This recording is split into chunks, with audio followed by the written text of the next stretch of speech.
Hello student, welcome to friends at preparation YouTube channel. और इस channel पर मैं आपके लिए लेके आया हूँ आपकी क्लास 6 का साइंस का थर्ड चैप्टर का फर्स्ट पार्ट कंप्लीट कर लिया था हमने, और आज हम लोग पढ़ने वाले हैं इसका सेकंड पार्ट। और जैसा आप लोग जानते हो कि सेकंड पार्ट में हम लोग क्या करते हैं, क्वेश्चन आंसर करते हैं। तो पहले तो यही बोलूंगा उन बच्चों को जिसने फर्स्ट पार्ट नहीं देखा है, तो वीडियो के इस लिंक का जो लिंक होगा वो आपके डिस्क्रिप्शन में मिल जाएगा आपको, जिसमें आप फर्स्ट पार्ट देख सकते हैं। और जैसे फर्स्ट पार्ट देख लोगे तब जाके जो सेकंड पार्ट है, यानी कि जो टाइटल है चैप्टर का, फाइबर टू फैब्रिक, ये समझ में आने लग जाएगा। यानी कि समझने के लिए क्या है, पहले स्टोरी या चैप्टर को समझना जरूरी है। जब तक आपको चैप्टर में कॉन्सेप्ट क्लियर नहीं होगा तब तक आंसर, क्वेश्चन आंसर भी समझ में नहीं आएंगे। तो सबसे पहला काम क्या करना है बच्चों, फर्स्ट पार्ट देखना है, ठीक है। उसके बाद सेकंड पार्ट देखना है, ठीक है। चलो स्टार्ट करते हैं फिर सेकंड पार्ट का। ये आपकी साइंस की बुक, एनसीईआरटी बुक का थर्ड चैप्टर है, यानी कि फाइबर टू फैब्रिक है, और इसका सेकंड पार्ट है। चलो स्टार्ट करते हैं क्वेश्चन नंबर 1 के साथ। और ध्यान रहे एक बात का, वीडियो स्टार्ट करने से पहले, यानी कि क्लास स्टार्ट करने से पहले आपके पास कॉपी, पेन, पेंसिल, कलर वगैरह जो भी सामान है उसे लेके बैठना है। अगर लेके बैठे हो तो वेरी गुड, बहुत अच्छी बात है, आप लोग मेंटली प्रिपेयर होकर बैठे हो पढ़ने के लिए। अगर नहीं लिया है तो वीडियो को पॉज करो और वो सामान लेकर के आओ, ठीक है। चलो स्टार्ट करते हैं फिर। तो क्वेश्चन नंबर 1 में आपसे बेटा बोला जा रहा है कि classify the following fibre as natural और सिंथेटिक, ठीक है। आपको क्या करना है, इस क्वेश्चन के अंदर कुछ एग्जांपल्स गिवन है। जैसे ये गिवन है ना, nylon, wool, cotton, silk, polyester और jute. These are the fibres, ठीक है। And you have to identify the category of the fibre, either it is natural और सिंथेटिक। तो आपको सिंथेटिक कैटेगरी के अंदर ये आएगा या फिर नेचुरल कैटेगरी के अंदर आएगा। ये सिंथेटिक है और ये नेचुरल है, इन दोनों में से आपको आइडेंटिफाई करना है, और इस हिसाब से आपको ये क्लासिफाई भी करना है कि ये कौन सी कैटेगरी के अंदर है। बहुत सिंपल सा क्वेश्चन है। जब हम लोगों ने चैप्टर पढ़ा था तो हम लोगों ने नेचुरल फाइबर के बारे में भी पढ़ा था, और नेचुरल के अलावा हम लोगों ने सिंथेटिक फाइबर के बारे में भी पढ़ा हुआ था। तो फाइबर क्या होता है पहले तो ये समझ लेते हैं। फाइबर मीन्स आप ये कह सकते हो कि जो भी कपड़ा हम लोग पहनते हैं, जो भी क्लोथ हम पहनते हैं, तो वो किस चीज से बना है, यानी कि क्लोथ का मतलब यहाँ फैब्रिक से समझ लो, ठीक है।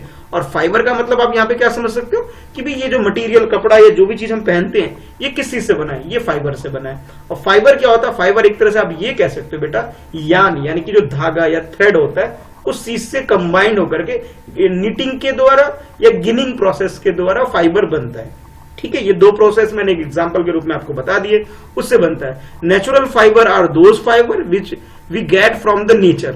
जो चीज हमें नेचर से मिल जाती है उसे हम नेचुरल फाइबर की कैटेगरी में डाल देते हैं, और जो चीज हमें नेचर से नहीं मिल पाती, यानी कि ह्यूमन मेड है, जिसे हम लोगों ने खुद बनाया, वो किसकी कैटेगरी में आ जाता है, वो आ जाता है सिंथेटिक कैटेगरी के अंदर। तो सिंथेटिक में क्या होता है, केमिकल के थ्रू या फैक्ट्री में हम लोग तैयार करते हैं, फैक्ट्री के अंदर केमिकल के थ्रू, किसकी हेल्प से, केमिकल वगैरह हेल्प की हेल्प से। दोबारा लिखता हूं, समझ में नहीं आ रहा होगा शायद, कि अगर फैक्ट्री में, किसी फैक्ट्री में, मशीन की हेल्प से वगैरह वगैरह चीजों को यूज करके, केमिकल वगैरह चीजों को यूज करके, ठीक है।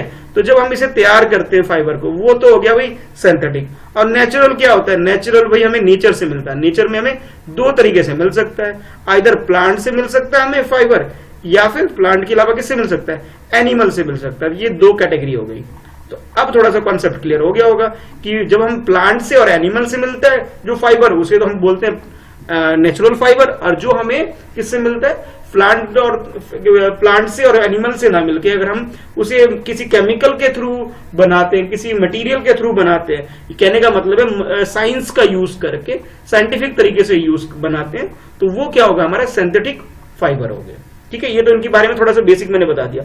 अब क्वेश्चन में आपसे जो पूछा जा रहा है वो ये पूछा जा रहा है कि ये जो गिवन है आपके पास example, nylon, wool, cotton, silk, polyester, इनके बारे में बताना है। तो सबसे पहले लिखोगे नंबर 1, या फर्स्ट जो है हमारा नेचुरल कैटेगरी के अंदर। तो नेचुरल कैटेगरी के अंदर आता है वुल, यानी कि स्वेटर वगैरह, जो ऊन वगैरह की बात की जा रही है। कॉटन, गर्मियों में हम लोग कॉटन के कपड़े पहनते हैं ताकि हमें गर्मी कम लगे, तो आजकल आप लोगों ने कॉटन के कपड़े पहने हुए हैं।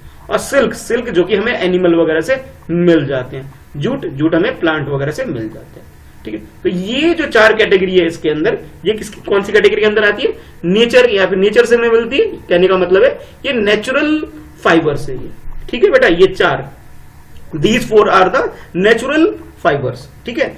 और रिमेनिंग 2 जो है, यानी कि नायलॉन या फिर पॉलिस्टर, ये क्या है, ये सिंथेटिक है। सिंथेटिक का मतलब है ह्यूमन मेड है, या फिर इसको बोल सकते हैं आर्टिफिशियल फाइबर है ये, ठीक है। ये सेकंड कैटेगरी के अंदर है। आई होप क्वेश्चन समझ में आ गया होगा। अब क्वेश्चन को नोट कर लो, क्वेश्चन 1 लिखोगे, उसके बाद ये आंसर लिखोगे, ठीक है। तो नेचुरल फाइबर क्या होते हैं समझ में आ गया होगा, सिंथेटिक फाइबर क्या होते हैं वो भी समझ में आ गया होगा। अगर मैं पूछूं भाई कि नेचुरल फाइबर के सोर्स क्या है, तो आप बताओगे एक प्लांट है और दूसरा एनिमल है, ठीक है। अगर मैं पूछूं कि सिंथेटिक फाइबर के सोर्स क्या है, तो कहोगे सर ये तो केमिकल वगैरह से बनते हैं, यानी कि ये ना नेचर से हमें मिलते हैं, ना ही हमें नेचर से मिलते हैं, और ना ही हमें क्या बोलते हैं प्लांट से या फिर एनिमल से हमें नहीं मिलते, ये हमें खुद बनाते हैं केमिकल वगैरह की यूज करके, ठीक है। तो ये आपका आंसर हो गया, ठीक है। आंसर नोट करना है, बहुत इजी है, वीडियो पॉज करो और आराम से इसको नोट कर लो। कॉन्सेप्ट क्लियर हो गया। और अभी भी कॉन्सेप्ट क्लियर नहीं हो रहा है तो जरूर फर्स्ट पार्ट देखना बेटा, ठीक है, एक बार और देख लो, ज्यादा अच्छे से क्लियर हो जाएगा। चलो अब देखते हैं क्वेश्चन नंबर 2। तो क्वेश्चन नंबर 2 में आपके पास है ट्रू एंड फॉल्स के बारे में बताना है। बहुत इजी सा क्वेश्चन है। क्वेश्चन के जो स्टेटमेंट गिवन है, स्टेटमेंट के आगे चाहो तो ट्रू और फॉल्स लिख लो, एक तरीका ये है, या फिर नीचे जैसे मैंने आंसर लिखा है ऐसे भी लिख सकते हो। तो एग्जाम वगैरह में दोनों तरीके से आप लिख सकते हो, ठीक है। चलो पहले क्वेश्चन को पढ़ते हैं और समझते हैं कि क्वेश्चन में पूछा क्या जा रहा है। तो क्वेश्चन आपके लिए ये है, बड़ा सिंपल सा क्वेश्चन है, देखो पढ़ो पहले। जैसे लिखा है state whether the following statement are true और फॉल्स। आपको ये बताना है कि these are the given statement are whether they are true statement और फॉल्स स्टेटमेंट, ठीक है। तो जो क्वेश्चन है, क्वेश्चन के सामने सामने भी यहां भी लिख सकते हो ट्रू और फॉल्स, यहां भी सामने सामने लिख सकते हो, ठीक है। यहां पे भी लिख सकते हो, चाहो यहां ना लिखना चाहो तो नीचे भी लिख सकते हो। तो दोनों तरीके से इसका आंसर आप कर सकते हो, ठीक है। चलो डिस्कस करते हैं 1 बाय 1 सारे स्टेटमेंट को। अभी नोट मत करो, पहले समझ लो क्वेश्चन को। जब क्वेश्चन समझ में आ जाएगा नोट तो कर ही लोगे, ठीक है। बुक्स वगैरह से भी नोट करके खुद से भी सॉल्व कर सकते हो, या फिर दोबारा वीडियो को देख करके भी नोट कर सकते हो। तो पहले समझना जरूरी है कि एग्जाम में समझ के ही आंसर लिख पाओगे, भी समझना जरूरी है। तो ए पार्ट देखो, ए पार्ट में आपसे बोला जा रहा है यान इज मेड फ्रॉम फाइबर। यान जो होता है वो किसी से फाइबर से बनता है, ये सही है गलत है? बिल्कुल सही बात है। यान मीन्स आप एक तरह से धागा समझ सकते हो, धागा या थ्रेड, यानी कि लूज थ्रेड जो होता है उसे हम यान बोलते हैं, ठीक है। और ये किसी से बनता है? नेचुरल फाइबर्स जो होता है, रेसे वगैरह, कॉटन वगैरह, उन सब चीजों से मिलकर बनता है, ठीक है। तो यानी कि ये स्टेटमेंट क्या होगी? ट्रू हो गई। तो यहां पे लिखोगे TRUE, ट्रू। चाहे तो यहां लिख दो ट्रू, या नीचे आंसर में भी लिख सकते हैं ट्रू, ठीक है। चलो नेक्स्ट देखते हैं सेकंड स्टेटमेंट। तो सेकंड स्टेटमेंट में आपसे बोला जा रहा है spinning is a process of making fibre. Spinning आपको याद है, रोटेट करके, घुमा करके, ठीक है। थ्रेड को घुमा करके हम क्या बनाते हैं भाई? हम उसे क्या बनाते थे? याद है? कुछ याद करो। स्पिनिंग कोई प्रोसेस था, तो उसमें बोला कि फाइबर बनाते थे। फाइबर बनाते थे, फैब्रिक बनाते थे। क्या बनाते थे भाई? ना फाइबर बनाते थे ना फैब्रिक बनाते थे। क्या बनाते थे? यान बनाते थे। यानी कि कॉटन का अगर नेचुरल रिसोर्स, यानी नेचर से आपने कॉटन वगैरह लिया, तो जब उसे स्पिन करना स्टार्ट कर, स्पिन का मतलब है उसे अगर आप अपने हाथों से घुमाना स्टार्ट कर देते थे, या फिर ये बताया गया था ना, पिक्चर था एक जिसके अंदर एक अंगूठे से दबा लो, दूसरे अंगूठे से लपेटना शुरू कर दो उसको, तो वो जो प्रोसेस होता है बेटा उसे यान बनता है। क्या बनता है? यान बनता है, फाइबर नहीं बनता है। ये जो फाइबर वाली जो बात बोलती है ना, फाइबर नहीं बनता, फाइबर तो बहुत बाद में बनता है, पहले यान बनता है। तो यहाँ पे ये स्टेटमेंट गलत हो गई। गलत का मतलब क्या लिखोगे? यहाँ पे फॉल्स लिखोगे, FALSE, फॉल्स, ठीक है। तो ये स्टेटमेंट गलत हो गई हमारी। गलत की होगी, वर्ड यहाँ पे गलत दे दिया। फाइबर नहीं बनता, पहले यान बनता है। स्पिनिंग से क्या बनता है? यान बनता है। तो इस प्रोसेस से। चलो अब देखते हैं सी स्टेटमेंट। तो सी स्टेटमेंट में आपसे पूछा जा रहा है jute is the outer covering of coconut. Jute जो होता है, जूट एक प्लांट के बारे में बात की जा रही है। आपको याद है जूट कहां बनता है? कुछ याद है? ब्लैक सॉइल के अंदर, ह्यूमिडिटी ज्यादा हो, कुछ कंडीशन थी ना जूट की। एक बार चैप्टर का, थर्ड चैप्टर का फर्स्ट पार्ट जरूर देखना, वहां ज्यादा क्लियर हो जाएगा।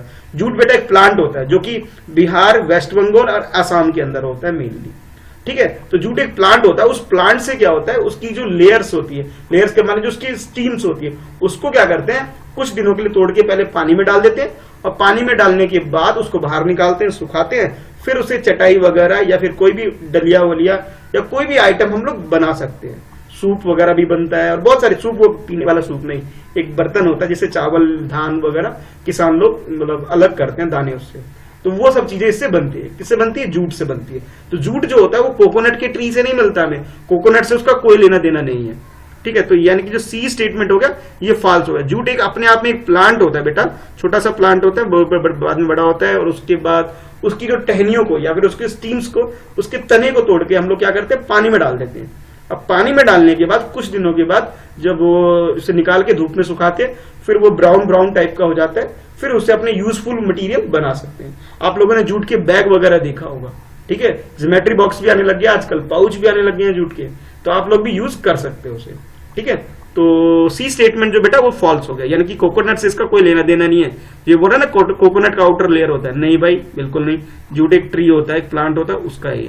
तो ये स्टेटमेंट हमारा क्या हो गया, फॉल्स हो गया, ठीक है। चलो अब देखते हैं नेक्स्ट डी स्टेटमेंट देखते हैं। तो डी स्टेटमेंट में आपसे बोला जा रहा है the process of removing seed, seed से सीड को रिमूव करना from cotton is called ginning. Ginning एक प्रोसेस है। आप लोगों को याद है जो कॉटन का जो कपड़ा आप लोग पहनते हो, मैंने इसके बारे में बताया था, जो कॉटन का कपड़ा हम लोग पहनते हैं ये एक्चुअल में कॉटन से इसलिए बनता है ताकि हमें गर्मी कम लगे। कॉटन के कपड़े को हम गर्मी में पहनते हैं, बहुत हल्का होता है, बहुत थिन होता है इसका लेयर, और इस वजह से क्या होता है हमें कॉटन के कपड़े में पहनने से हमें गर्मी कम लगती है। अब लेकिन जो कॉटन होता है, कॉटन एक तरह से कैसा फाइबर है, ये एक नेचुरल फाइबर है। कॉटन, कॉटन कौन सी कैटेगरी का है, कॉटन है भाई, कौन सा फाइबर बताओ बताओ, कौन सा है, नेचुरल है, ठीक है। जो नेचुरल है, नेचुरल का मतलब क्या हुआ, हमें नेचर से मिलता है, नेचर का मतलब ये हमें प्लांट से मिलता है। कॉटन का एक प्लांट होता है, वहां से हमें रुई वगैरह मिलती है, और उससे हम लोग क्या करते हैं, जब रुई को निकालते हैं तो उस रुई के अंदर बीज भी होती है, तो बीज को अलग करना, बीज का मतलब है सीड को अलग करना, उस रुई में से सीड को रिमूव करने का जो प्रोसेस है उसे हम कहते हैं गिनिंग। तो आप कह सकते हो ginning is the process to differentiate या टू आइडेंटिफाई, या फिर कह सकते हो to remove the seed from the cotton, ठीक है। तो ginning is the process to remove seed from the cotton, cotton से सीड को रिमूव करने का प्रोसेस है, ठीक है। तो यानी कि ये जो स्टेटमेंट आपका डी है, डी स्टेटमेंट बिल्कुल करेक्ट हो गया। करेक्ट का मतलब यहां पे क्या लिखोगे, ट्रू लिखोगे, यानी कि सही बात बोला जा रहा है स्टेटमेंट के अंदर, तो आप लिख दोगे TRUE ट्रू, ठीक है, करेक्ट स्टेटमेंट है। नेक्स्ट देखते हैं ई स्टेटमेंट। ई में आपसे बोला जा रहा है weaving, weaving of yarn make a piece of fabric. Fabric बनाने के दो मेथड मैंने आपको बताए थे, क्या क्या बताए थे, एक वीविंग बताया था मैंने आपको जब चैप्टर पढ़ाया था, वीविंग बताया, एक निटिंग बनाया था। वीविंग में क्या होता है, वीविंग में क्या होता है, देखो मैं याद दिलाता हूं थोड़ा सा। वीविंग में क्या होता है कि जो हमारे पास थ्रेड होता है, थ्रेड का मतलब जो यान है हमारे पास, यान है हमारे पास, फाइबर है, यानी कि जो धागे है उसको हम क्या करते हैं, दो लेयर में, एक ऊपर से नीचे की लेयर आती है ऐसे करके, धागे ऐसे ऐसे आते हैं, और एक लेफ्ट टू राइट ऐसे ऐसे धागे जाते हैं, और इस तरह से कपड़े बनते चले जाते हैं, ठीक है। ये जो प्रोसेस है इसको हम बोलते हैं गिनिंग। क्या बोलते हैं बेटा, गिनिंग, निगिनिंग नहीं, वीविंग बोलते हैं इसे, ठीक है। क्या बोलते हैं इसको, वीविंग। याद है एक आंटी बैठकर एक मशीन से ऐसे ऐसे कर रही थी, एक पिक्चर है आपकी एनसीईआरटी बुक में जो मैंने आपको लास्ट वीडियो में दिखाया था, तो इसका जरूर देखना। ये तो प्रोसेस होगी वीविंग। वीविंग में क्या होता है, एक धागा टॉप टू बॉटम आता है, ऊपर से नीचे, और दूसरा धागा कहां से आता है, लेफ्ट टू राइट आता है, लेफ्ट टू राइट या राइट टू लेफ्ट आता है, ठीक है। इस प्रोसेस को वीविंग बोलते हैं, ठीक है। ये तो इस क्वेश्चन का पार्ट हो गया।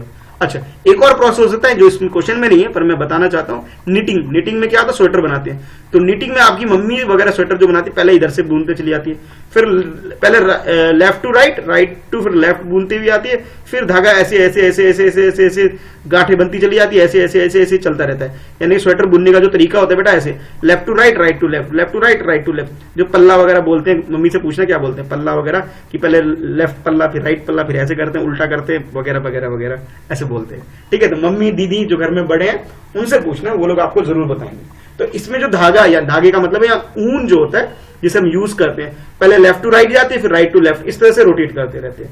ये प्रोसेस है नीटिंग होता है, ठीक है। कौन सा प्रोसेस है, ये नीटिंग है, और ये क्या है, ये वीविंग है, ठीक है। वीविंग में और नीटिंग में डिफरेंस समझ में आ गया। Weaving is the process where we use two different layers of thread. यहाँ पे दो लेयर यूज करते हैं, या दो, एक तो टॉप टू बॉटम आता है, ऊपर से नीचे की तरफ ऐसे ऐसे ऊपर से नीचे की तरफ आ रहा है, और एक ऐसे ऐसे आ रहा है, ठीक है। और निटिंग में क्या होता है, निटिंग में एक ही धागा होता है, यानी कि एक ही ऊन होता है, उसको ऐसे ऐसे ऐसे ऐसे ऐसे करके हम यूज करते रहते हैं, ठीक है। तो एक बार जरूर देखना, आपकी मम्मी वगैरह अगर नेक्स्ट टाइम जब बनाएंगी सर्दियों में तो जरूर देखना, ठीक है। अगर पहले बनाया हुआ कोई स्वेटर तो उसमें भी आप देख सकते हो। तो करेक्ट आंसर जो इसका जो हो जाएगा बेटा, ये स्टेटमेंट क्या आपका, मैं बात कर रहा हूं ई स्टेटमेंट का, तो ई स्टेटमेंट आपका ट्रू हो गया। ट्रू का मतलब बिल्कुल करेक्ट हो गया, ठीक है। तो ये पहले इसको मिटा देते हैं ताकि मुझे लिखने की जगह मिल जाए, ठीक है। ये सब नहीं करना था, ये बस समझाने के लिए था, ठीक है। तो करेक्ट आंसर हमारा क्या हो जाएगा, करेक्ट आंसर आप बोल सकते हो इसका ई का जो हो जाएगा वो ट्रू हो जाएगा, ठीक है। अब देखते हैं नेक्स्ट स्टेटमेंट। नेक्स्ट है आपका एफ स्टेटमेंट। एफ में आपसे पूछा जा रहा है silk fibre is obtain from the steam of plant. Silk, silk के बारे में बोला जा रहा है। सिल्क जो नेचुरल फाइबर है, ये बोला जा रहा है ये कहां से ऑब्टेन किया जाता है कि स्टीम ऑफ प्लांट, यानी कि प्लांट से ऑब्टेन किया जाता है उसकी स्टीम को यूज करके, स्टीम को निकाल करके। तो भाई ये स्टेटमेंट भी गलत हो गया। सिल्क फाइबर जो होता है ये नेचुरल फाइबर तो है, लेकिन ये प्लांट से नहीं मिलता हमें, ये हमें मिलता है किससे? सिल्क हमें एनिमल से मिलता है। किससे मिलता है? एनिमल से मिलता है। आपने खरगोश वगैरह को देखो, उसके जो मतलब बॉडी पे हेयर वगैरह होते हैं, या फिर याक वगैरह जो उसके हेयर होते हैं, बड़ा सिल्की सिल्की से होते हैं, बड़ा अच्छे लगते हैं। तो लोग क्या करते हैं, उनके मतलब बालों को काट के ले जाते हैं और फिर उससे कुछ भी चीज बना लेते हैं। ठीक है, तो ये सिल्क क्या होता है? सिल्क एक तरह से नेचुरल फाइबर है, और ये नेचुरल फाइबर किससे मिलता है? हमें मिलता है एनिमल से मिलता है, प्लांट से इसका कोई लेना देना नहीं है। ठीक है, तो जो स्टीम की बात की जा रही है, स्टीम ऑफ प्लांट, ये बेटा ये जूट वगैरह जो होते हैं ना, जूट वगैरह, थोड़ी देर पहले हम लोग जो जूट के बारे में बात कर रहे थे, ये जूट के बारे में बात की जा रही है कि जूट के स्टीम को हम यूज करते हैं। ठीक है, जूट के स्टीम को हम यूज करते हैं। ठीक है, तो यहाँ पे ये जो एब स्टेटमेंट हो गया फॉल्स हो गया। फॉल क्यों हो गया? ये प्लांट से नहीं मिलता हमें, किससे मिलता है? हमें एनिमल से मिलता है, लेकिन आपको स्टेटमेंट में प्लांट बोल दिया, और प्लांट का भी कौन सा पार्ट? स्टीम वाला पार्ट। गलत हो गया भाई, क्या लिखोगे यहाँ पे? फॉल्स लिखोगे। इजी क्वेश्चन है, समझ में आ रहा होगा बिल्कुल। चलो अब देखते हैं नेक्स्ट क्वेश्चन, नेक्स्ट पार्ट इसका। जी पार्ट में आपसे पूछा जा रहा है polyester is a natural fibre. जो पॉलिस्टर वगैरह जो होते हैं, जो पॉलिस्टर कपड़े जो वगैरह जो होते हैं, वो बोला जा रहा है कि नेचुरल फाइबर है। नहीं भाई, ये भी स्टेटमेंट बिल्कुल गलत है। This statement is wrong. Wrong क्यों हो गया? ये नेचुरल नहीं है, ये बल्कि आर्टिफिशियल बोल सकते हो या फिर सिंथेटिक बोल सकते हो, यानी कि ह्यूमन मेड है। ये कौन सी कैटेगरी के अंदर आ गए? ये आ गए आपके ह्यूमन कैटेगरी के अंदर, आर्टिफिशियल कैटेगरी के अंदर। तो आप इसे साइंटिफिक क्या बोलते हैं, क्या है मैं बोल नहीं पा रहा हूं, मतलब आप समझ गए, ये ह्यूमन आर्टिफिशियल फाइबर है, ये नेचुरल फाइबर नहीं है। ठीक है, तो आप इसको क्या बोल सकते हो? फॉल्स हो गया। और ये किससे बनता है? ये बेटा केमिकल वगैरह यूज करके बोला जाता है, सिंथेटिक फाइबर है ये। ठीक है, तो करेक्ट आंसर हमारा इस वाले का वो क्या हो जाएगा? फॉल्स हो जाएगा। फॉल क्यों हो गया? ये नेचुरल फाइबर नहीं है, ये आर्टिफिशियल फाइबर है, सिंथेटिक फाइबर है। ठीक है, तो इसलिए आप बोल सकते हो ये फॉल्स हो गया स्टेटमेंट।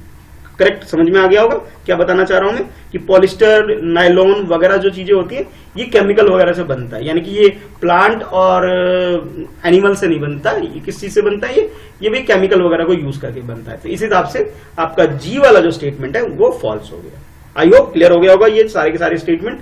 तो आप चाहो तो स्टेटमेंट के सामने सामने आंसर लिख सकते हो, या फिर नीचे जैसे मैंने सोल्यूशन लिखा है, सोल्यूशन के बाद ए का, बी का, सी का, डी का, ई का, एफ का, ऐसे लिख सकते हो। ठीक है, एग्जाम में दोनों तरीके से आप आंसर लिख सकते हो। चलो अब देखते हैं नेक्स्ट क्वेश्चन, क्वेश्चन नंबर 3। ठीक है, तो थर्ड क्वेश्चन में क्या है? फिल इन द ब्लैंक है, यानी कि ब्लैंक्स गिवन है और हमें फिल करना है। बहुत इजी सा क्वेश्चन है, और सबसे अच्छी बात है 2 ही है, कितना इजी हो गया, बहुत जल्दी हो जाएगा ना। ज्यादा होता तो और मजा आता। एक ए है, एक बी है, 2 ही है। चलो फर्स्ट देखते हैं ए पार्ट। तो पूछा जा रहा है आपसे, plant fibers are obtain from dash and dash. Plant fiber जो होते हैं, प्लांट फाइबर्स, ये कहां से ऑब्टेन किए जाते हैं? उसके वो जो ऑब्टेन किया जाता है उनके नाम बता पूछे जा रहे हैं किस किस से। तो आप ये बोल सकते हो, जैसे मैंने आंसर में लिखा है, ये बोल सकते हो आप, ये कॉटन के जो प्लांट होता है उससे ऑब्टेन किए जाते हैं, और जूट का प्लांट जो ऑब्टेन किया जाता है। ठीक है, कॉटन वगैरह से कपड़े वगैरह यूज हो गया, जूट से यूजफुल मटेरियल बन जाता है। तो करेक्ट आंसर आप यहाँ पे क्या लिख सकते हो? ब्लैंक के अंदर कॉटन लिख सकते हो, और यहाँ पे क्या लिख सकते हो? जूट लिख सकते हो। ठीक है, यहाँ पे भी लिख सकते हो, डायरेक्ट सोल्यूशन में इस तरह से भी कर सकते हो। तो कॉटन और जूट की बात की जा रही है इसके अंदर।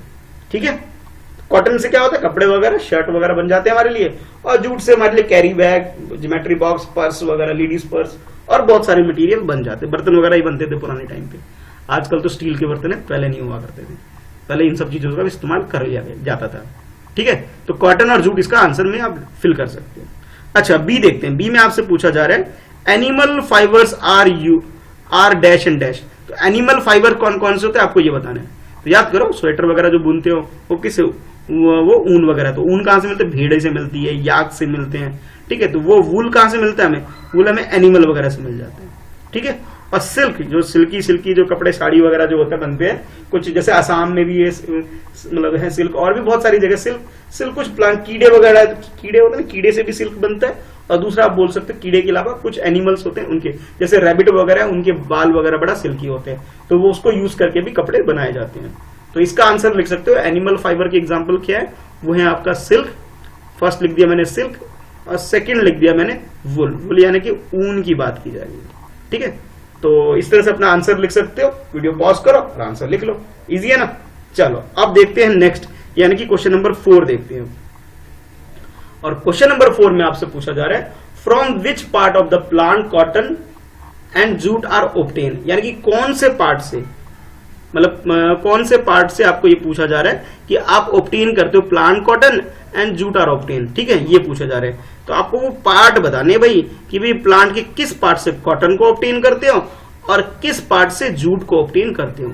कॉटन के बारे में, जूट के बारे में बताया जा रहा है। तो भाई इसका आंसर ये लिख सकते हो, जूट के बारे में तो बहुत अच्छे से पता लग गया कि जूट कहां से ऑब्टेन करते हो। तो भाई जूट तो हम लोग स्टीम से ऑब्टेन करते हैं। एक प्लांट होता है जूट का, तो उसका जो उसकी जो तनी कह लो, तना जो होता है, स्टीम जो होता है, उसको हम तोड़ते हैं, पानी में भिगो देते हैं, फिर उसको सुखा लेते हैं और फिर उसके बाद यूजफुल मटेरियल बना लेते हैं। तो जूट तो हमें कहां से मिल जाता है, प्लांट से मिल जाता है। अच्छा, अब बात करते हैं कॉटन की। तो कॉटन क्या होता है, कॉटन बेटा एक प्लांट होता है छोटा सा, जूट की तरह ही एक छोटा प्लांट होता है। तो उसके अंदर एक फ्रूट आता है, उसका क्या आता है, फ्रूट आता है एक तरह से कह सकते हो। और वो जो फ्रूट होता है उसमें व्हाइट कलर के रुई रुई निकलती है, कॉटन की रुइयां निकलती है, उसके अंदर बीज भी होती है, रुई भी होती है। तो हम लोग क्या करते हैं, बीज को तो अलग कर देते हैं। ठीक है, बीज को न्यू प्लांटेशन के लिए यूज कर लेते हैं। और जो वो बच गया आपके पास, रुई बच गई, रुई से हम लोग पहले तो हम लोग उसको लूज थ्रेड यानी कि यान बनाते हैं, यान के बाद फाइबर बन जाता है, फाइबर के बाद वो फैब्रिक में कन्वर्ट कर देते हैं हम गिनिंग के प्रोसेस के द्वारा और निटिंग प्रोसेस के द्वारा। ठीक है, इस दो प्रोसेस के द्वारा हम इसे कन्वर्ट कर सकते हैं। तो यानी कि आप जो आंसर में लिख सकते हो, ये कहां से, फ्रूट, ये इसका फ्रूट पार्ट होता है, यानी कि फ्रूट होता है इसके अंदर। और किसकी बात मैं कर रहा हूं, मैं बात कर रहा हूं कॉटन की। तो अब आंसर जो लिखोगे कुछ इस तरह से लिखोगे, मैं रीड करता हूं, ध्यान से सुनो।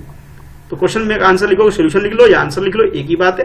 Cotton is obtain from the fruit plant, जो फ्रूट पार्ट होता है प्लांट का, उससे हम लोग कॉटन ऑब्टेन करते हैं।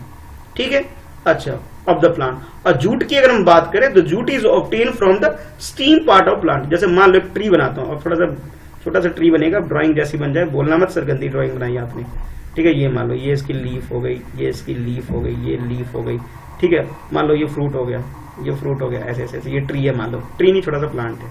ठीक है, तो बेटा ये जो इसकी जो ये स्टीम से ना, ये तनी जो है, डंडी सी जो है इसकी स्टीम में, ब्रांचेस तो नहीं बोलेंगे, ब्रांचेस थोड़ा हैवी होता है, ये सोतला। तो इसकी जो लेयर्स होती है, अगर हम इसको तोड़ के पानी में डाल देते हैं, जूट के में पानी में डाल देते हैं, तो भाई उसको फिर निकालते, तो वो तो हमारे लिए स्टीम जो होता है वो हमारे इसके काम आ जाती है, जूट के काम, जूट बनाने के काम में आ जाती है। और जो अगर हम बात करें कॉटन में, कॉटन में क्या फ्रूट आता है, व्हाइट कलर का फ्रूट होता है जिसके अंदर बीज वगैरह होती है। बीज यानी सीड को हम अलग कर लेते हैं, रुई को निकाल लेते हैं।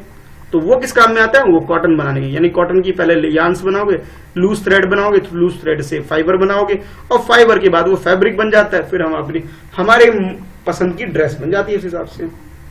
तो करेक्ट आंसर जो हमारा हो गया इसका, ये आप लिख सकते हो इस तरह से कि cotton is obtain from the fruit part of the plant and jute is obtain from the steam part of the plant. Steam jute के लिए और फ्रूट कॉटन के लिए, आपको याद रखना है। ठीक है, कीवर्ड क्या क्या है इसके अंदर है, फ्रूट है कॉटन के लिए, और जूट है, जूट के लिए क्या है, स्टीम है। ठीक है, समझ में आ गया। ये जो अंडरलाइन करता हूं थोड़ा ध्यान रखना इन वर्डों का, इससे आपको पूरा आंसर अगर नहीं भी आ रहा, वर्ड याद है तो आप क्वेश्चन जब एग्जाम वगैरह में लिख सकते हो याद करके। ठीक है, चलो अब देखते हैं नेक्स्ट क्वेश्चन नंबर 5 देखते हैं। और क्वेश्चन नंबर 5 में आपसे पूछा जा रहा है, पहले नोट नहीं करना है, पहले क्वेश्चन को समझना है कि name 2 item that are made from the coconut fiber. कि कोकोनट फाइबर से, कोकोनट फाइबर जो कोकोनट का जो प्लांट होता है उससे भी फाइबर मिलता है। भाई ये फाइबर की स्पेलिंग ठीक कर लेना भाई, ये स्पेलिंग क्या हो जाएगी आपकी, FIBRE। चलो ठीक कर दूं क्या टाइप करके, 1 मिनट वेट करो, 1 मिनट अब भी कर देते हैं। ठीक है, ये इसे यहाँ पे 1 मिनट अभी करते हैं। ठीक है, अब इसकी स्पेलिंग ठीक हो गई। तो फाइबर की स्पेलिंग याद रखना भाई, गलती मत करना स्पेलिंग। ये मैं रफ कर देता हूँ, 1 मिनट, ये यहाँ पे क्या आ जाएगा, 1 मिनट, इसको रफ करके, हाँ अब थोड़ा क्लियर हो गया, अब अच्छे से लिख सकते हैं अब। ठीक है, अब यहाँ पे स्पेलिंग हो गया FIBRE, तो स्पेलिंग ठीक कर लेना। ठीक है, मैंने कर दिया ठीक। तो आप लिख सकते हो क्वेश्चन इस तरह से, name 2 items that are made from the coconut fiber. Coconut fiber से हमें क्या क्या बनते हैं उसके बारे में हमें बताना है। तो आप बता सकते भी कोकोनट फाइबर से क्या बन जाते हैं, गनी बैग बन सकते हैं, रोप बन सकते हैं, रस्सी वगैरह जो होते हैं ना, नारियल की जो रस्सी वगैरह से वो जो मटेरियल बचता है उसका, उससे रस्सी वगैरह बनते हैं। रस्सा होता है ना मोटा सा ब्राउन कलर का, आपने घर में भी देखा होगा, ऐसे मोटे मोटे होते हैं जो सामान वान बांधने में काम आता है, ऐसे ब्राउन कलर का होता है ऐसे करके मोटा सा। तो रोप बना सकते हैं और बैग बना सकते हैं, बैग वगैरह उससे कई लोग यूज करके बैग भी बनाते हैं। तो आप आंसर में लिख सकते हो गन्नी बैग एंड रोप। ये किसी से बनते हैं, ये बनते हैं भाई फाइबर, किसके, कोकोनट फाइबर से बनते हैं। समझ में आ गया। चलो अब देखते हैं इस चैप्टर का लास्ट क्वेश्चन, ठीक है। और ये चैप्टर का सेकंड पार्ट हम लोग अब कंप्लीट करने वाले हैं, ये लास्ट है। और ध्यान रहे नेक्स्ट पार्ट में टेस्ट होगा आपका, तो इसका पार्ट 1 और पार्ट 2 अच्छे से देख लेना भाई, ठीक है। दोनों, ये पार्ट 2 है और पार्ट 1 तो बहुत इंपॉर्टेंट है, उसमें मैं डिटेल में डिस्कस करता हूं, ठीक है, उसको तो मिस मत करना। अच्छा अब देख लेते हैं लास्ट क्वेश्चन, 6th क्वेश्चन। आपको इसमें क्या करना है, एक्सप्लेन करना है। क्या एक्सप्लेन करना है, सुनो। Explain the process of making yarn from fibre. जो फाइबर होता है, फाइबर से यार्न कैसे बनता है। यार्न का मतलब है कि भाई उसका एक तरह से धागे से निट्टी, वो जो प्रोसेस, 2 प्रोसेस होता है ना, स्पिनिंग करके, ऐसे रोटेट करके, हाथ में लेके रोटेट करके एक लंबी थ्रेड धागा बनाना, एक तरह से आप ये कह सकते हैं। कैसे बनता है यार्न से फाइबर, वो उसके बारे में पूरा बताना है आपको, ठीक है। तो क्वेश्चन बहुत सिंपल सा है। क्वेश्चन में आपसे पूछा जा रहा है explain the process of making yarn from fibre. Fibre से यार्न कैसे बनेगा, यानी कि लूज थ्रेड कैसे बनेगी, धागा कैसे बनेगा, उसके बारे में बताओ। तो सोल्यूशन में लिखोगे yarn can be made from the fibre by the process is called spinning. Spinning एक प्रोसेस होता है जिसके अंदर, जैसे रुई की बात करो, कॉटन की बात करो, कॉटन ले लिया आपने, कॉटन को आपने रोटेट करना स्टार्ट कर दिया। दिए वगैरह घर में जलाते हैं ना, बत्ती बनाते हैं उसके, तो रोटेट करती है मम्मी में, देख लेना दीपावली वगैरह में, या शाम को भी दीपक जलाते हो घर में, तो उसको रोटेट करते हैं। रोटेट करके उसकी लेयर्स बन जाती है, ठीक है, पतली पतली, तो उससे हम लोग स्पिन करके उसको बनाते हैं। तो आप ये कह सकते हो कि yarn can be made from the fibre by process called spinning, ठीक है, ये हो गया। उसके बाद आगे लिख सकते हो फ्रॉम द मास कॉटन। जब आपके पास ज्यादा कॉटन है, बहुत ज्यादा कॉटन है, तो आप बोलेंगे from the mass cotton fibre are drawn by twisting. एक दूसरे के ऊपर ट्विस्ट करके, आगे पीछे करके ट्विस्ट करके भी हम बना सकते हैं, by drawn and twist which bring together. जब आप ट्विस्ट करोगे तो वो सब इकट्ठे हो जाएंगे, और इससे क्या बन जाएगा, इससे बन जाएगा फाइबर से यार्न बन जाएगा। कहने का मतलब एक तरह से लुद्दी नहीं होती, एक तरह से एक के ऊपर एक रखा, अच्छे से फोल्ड किया और उसको स्पिन करना स्टार्ट कर दिया, तो इस तरह से आप क्या बना सकते हो, यार्न बना सकते हो फाइबर से। तो ठीक है, तो इस तरह ये आपका क्वेश्चन नंबर 6 का आंसर आप लिख सकते हो कि yarn can be made from the fibre by the process called spinning from the mass cotton. यानी जब ज्यादा कॉटन होता है, mass cotton, fibre are drawn and twist which bring together and the fibre to the yarn. ठीक है, तो ये आपका आंसर हो गया 6 क्वेश्चन का। ठीक है, आई होप प्रोसेस समझ में आ गया होगा कि जैसे आप रुई वगैरह लेते हो, उसको ट्विस्ट करते हो, फोल्ड करते हो, रगड़ते हो, ऐसे करके तो लंबी सी लेयर बन जाती है, एक धागे की तरह बन जाती है। बस वही धागे को तो बोलते हैं हम यार्न। ठीक है, तो ये आपका आंसर हो गया। ठीक है बेटा, अब मुझे कमेंट करके बताना बेटा कि भाई आपको ये वीडियो कैसी लगी, अपने बारे में जरूर बताया करो कमेंट करके। हर बच्चा एक कमेंट जरूर करेगा और लाइक भी करेगा सब बच्चा, तब तो मुझे लगेगी आप लोग अटेंड कर रहे हो क्लास। किंतु मुझे क्या पता कौन अटेंड कर रहा है कौन नहीं कर रहा है। तो क्या करना है, कमेंट जरूर करना है, वीडियो लाइक जरूर करना है और अपने दूसरे फ्रेंड के साथ इसको शेयर भी करना है। अब बी रेडी, नेक्स्ट टेस्ट होने वाला आपका, ये जो टेस्ट होने वाला आपका, इसका जो पार्ट 1 है, पार्ट 1 जरूर देख लेना और इस पार्ट 2 को एक बार और रिवाइज कर लेना। ठीक है, जब रिवाइज कर लोगे तब मैं लूंगा पार्ट 3 में। पार्ट 3 हमारा क्या होता है, टेस्ट होता है, तो टेस्ट के लिए प्रिपेयर हो जाओ। चलो अभी के लिए इतना इस वीडियो में। अब फिर उसके बाद हम लोग करेंगे मैथ्स का चैप्टर स्टार्ट करने वाला हूं मैं। इसके बाद फिर मैथ्स का चैप्टर डेली एक एक एक्सरसाइज कराऊंगा और इसका टेस्ट भी लूंगा इस बीच में। ठीक है, चलो फिर आज के लिए इस वीडियो में इतना ही। कमेंट करके जरूर बताना वीडियो कैसा लग रहा है आपको। चलो बाय।